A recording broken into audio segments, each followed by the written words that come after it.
And then like this. Okay, perfect. Yes. Okay. How did you all feel about that meeting? I wish it lasted longer, obviously, and also I do wish I could have handed her this personally, but I feel like we did make an impact of her acknowledging us being here. What would you say to her if she came back a second time?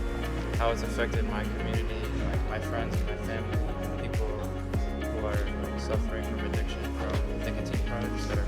Well, if I could say one more thing, it would definitely be how nicotine products have affected the older generations. I've seen a lot of people, like my mom, for instance, there's been people that's been smoking and drinking even since they were 15 and 14. And this happens with a lot of people's families, not just I would also speak on the fact that because younger kids are getting addicted to it more often, we should also try to like help stop it from getting the younger generation more addicted to it, and try to find like different ways to help them with like whether that be kits on helping them or like different like resources. Well, I think that same as Jay, I feel like we can find many ways to like help people who are like addicted to vaping or are trying to leave vaping, to like find other ways to like leave that and like just be more healthy with their bodies and stuff. So, yeah. If I could say something to her, I would tell her that it would really be important to ban the sale of flavored tobacco, because in my neighborhood there's a lot of young kids just going around just vaping, and it'll help our younger generation a lot. Yeah, that's really good.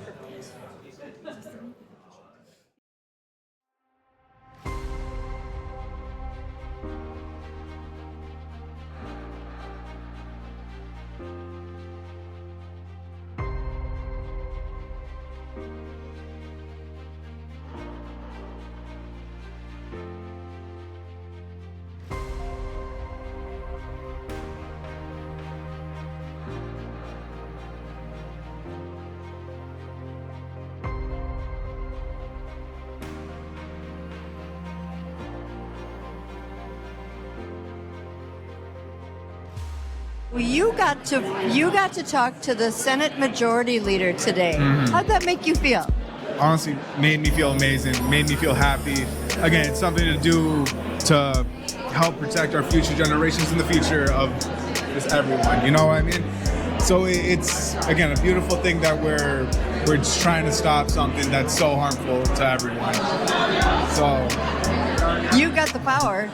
we got the power. Yes. That's beautiful. So Kenya, this is your second or third year in the group? I believe this is my third year. Your third year. Yes. And how do you feel about today? Honestly, I feel like today is just another stepping stone to our goal on what we're trying to do, which is reduce the sale of flavored tobacco products by at least 25% by 2026, which is next year. So Milo, I'm so glad you're in the group, but what caused you to join the Wash Escapes the Vape group in the first place? Well, so my stepdad, when he first met my mother, he smoked. He used to smoke cigarettes, and he kind of did it. But once he met us, like me and my little brother, because I have a younger sibling, he stopped. Like he quit. He quit for my mom. He quit for me, and he quit for my little brother. He quit for our family. And that just kind of made me realize that people can quit, people can better themselves, and people can like change for the better. And that kind of like always stuck on my mind. Like, damn, he really like quit for us. And when I saw opportunity to like join a cause like this to like make people change and like better themselves for their health and just overall their well-being, then I just took it and I joined. It's great. Thank you.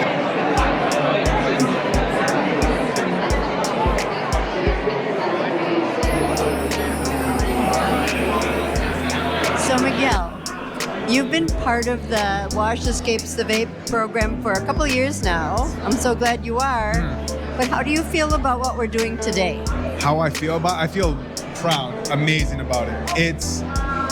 It's such a crazy thing coming from a school like after school program and actually coming to the state capitol to actually do something about the problems that we are trying to address to the younger generations. So I just think that's a beautiful thing, honestly. That smile is the best part. Thank you. Hey, Verntrell. Yes. So we've been sort of in different spaces today. Tell me about what you've been doing. I think it's called lobbying. Yeah? And what that basically is where we're asking for the senators to support our anti-vaping cause. Do you feel like this is really worthwhile work? Yes, it is, and it's fun to do.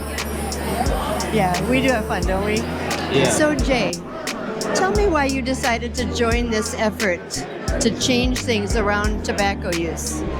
I decided to join to change the tobacco use because I've seen the way it affected not only the elder class, but also our youth. And the people affected can range from like literally people under the age of teens and in my teen range. And I've also seen the way it affected family, friends, and people close to me, and even those of the media too. Yeah.